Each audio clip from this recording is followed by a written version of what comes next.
Pokemon captures, one of the most important aspects of the franchise, and especially the anime.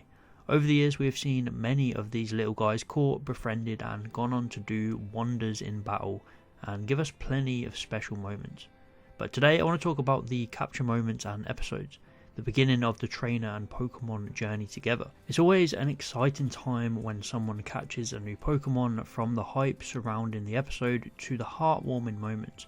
So we are starting a new series ranking each of Ash Ketchum's capture moments from worst to best, and kicking off with all of his Kanto and Orange Island captures. So let's get into it. Be sure to like if you want to see his Johto captures, and I hope you enjoy. Coming in bottom of the barrel is Ash's 30 Tauros. This is always a strange one to me. Firstly, they were caught in a banned episode, so most people just never saw it. And the captures itself were all in the Savari zone, and we even had Brock capturing a few of them for Ash. It was a challenge from Team Rocket to see who gets the most Pokemon, so it really wasn't anything special. I think Tauros are more memorable for everything else rather than their actual capture episode, which is a bit of a weird situation. Next up we have Pidgeotto, and I think overall it was a pretty underwhelming capture. The episode was mainly focusing around another one of Ash's captures being Caterpie. It was still cool to see him snag 2 Pokemon in quick succession, and it technically is the first ever Pokemon that Ash has battled to capture, with Pikachu zapping it and weakening it. But overall I don't think it carries much weight. It's pretty memorable, but that's only because it's so early on. Otherwise it wouldn't really have much importance. In the 9th spot is Krabby, and you could probably argue this should be even lower, but this one for me has always been kind of cool. Ash is basically getting stick for not owning more than 6 Pokemon at this point, so he runs off and finds a Krabby on a beach, and the setting with the sunset makes it quite unique. I find it hilarious how he's just staring this thing down without attempting to battle it. Then he uses some silly little stick that Krabby just chops up. Also, it was unique in that it was the first time he carried more than 6 Pokemon, so we get that whole explanation of what happens and where it goes. In number 8 we have Muck. This one was pretty random, to be honest. Ash was helping out with a sewage problem. A bunch of Grimer were clogging up the city and stinking the place out, and he decides to capture the leader, which was a Muck. I think the main distinctness with this one is the reaction to how much it stinks. Even the smell is coming through the Pokeball, and it's absolutely hilarious when Oak gets this back at the lab. What's the idea of sending me a muck? In number 7 is Ash's very first Pokemon capture, Caterpie. Now this is one of the most basics, if not the most basic capture we've ever seen. No battle, no damage needed, just a ball lobbed at Caterpie and the job is done. But this being the very first, it holds a lot of importance. It's always remembered by Ash, and the episode itself focuses all around Ash and him capturing it. We see its dreams of one day taking flight into the sky, and we see how sad it gets when Misty doesn't want anything to do with it. So I really liked this one for what it is, one that we will always remember. Next up we have Ash's Snorlax. Yes, I know technically this was caught in the Orange Islands and not Kanto, but I thought I'd include them both here because it's pointless making a whole Orange Islands video just for 2 Pokemon. But Ash getting a Snorlax was pretty damn crazy.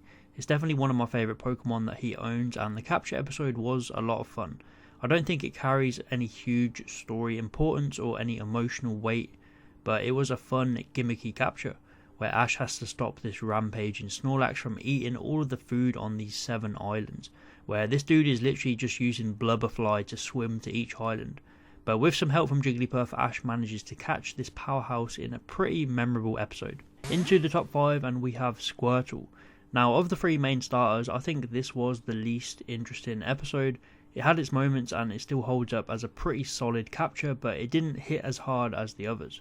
It probably suffers from being the 3rd capture in a row as well. Ash does create a nice bond with the Squirtle squad in trying to steer them down a better path, helping out the town rather than playing pranks all the time.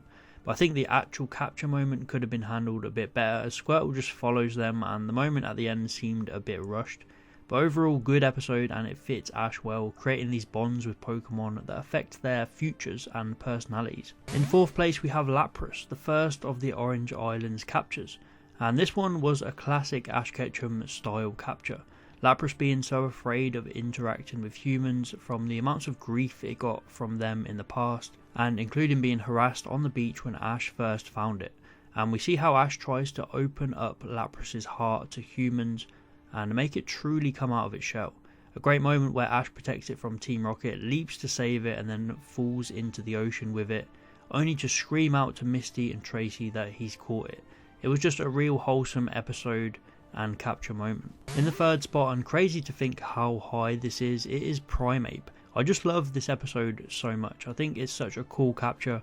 Oak telling Ash at the start of the episode how far behind Gary he is, how he needs to capture more Pokemon to be a great Pokemon trainer, and Ash determined as ever, more so by the loss of his official Pokemon League hat rather than trying to catch it. But we see the crazy antics of this Mankey slowly getting more and more aggressive to the point where it evolves into Primeape out of pure anger. And I loved how Ash stepped up to the plate and realised that this is a powerful Pokemon, and in order to become stronger he needs to face this thing head on. It's not really an Ash-like capture. I think that's why I love it so much.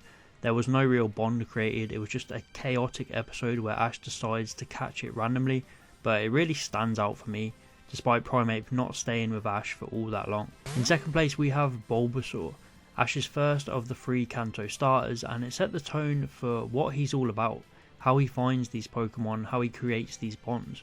We have this lone soldier type Bulbasaur guarding this village of hurt and sick Pokemon, so straight away we know it's an honourable Pokemon that would fit Ash perfectly. And it was rocky at first, but Ash eventually proved to Bulbasaur that he was the right trainer for it, protecting the hidden village from Team Rocket's antics and winning Bulbasaur over with a great battle.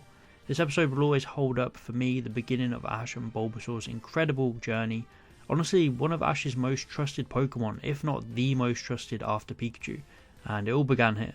But in first place, it could only be one, it is Charmander. This was the first episode of Pokemon where you realise the kind of stories that they can create. You realise that this kid's show can tug on your heartstrings as Charmander is abandoned and told to wait for its owner on this rock.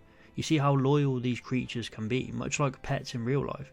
They're not just these toys to be tossed aside, they're living, breathing creatures, and Damien, the absolute scumbag, forcing Charmander to wait there because it's too weak for him.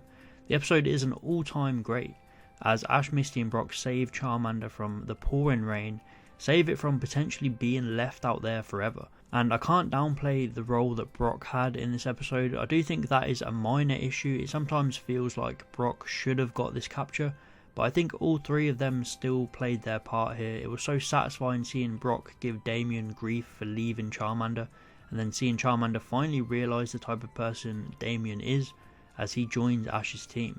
Just a fantastic capture moment, truly one of the best in the franchise.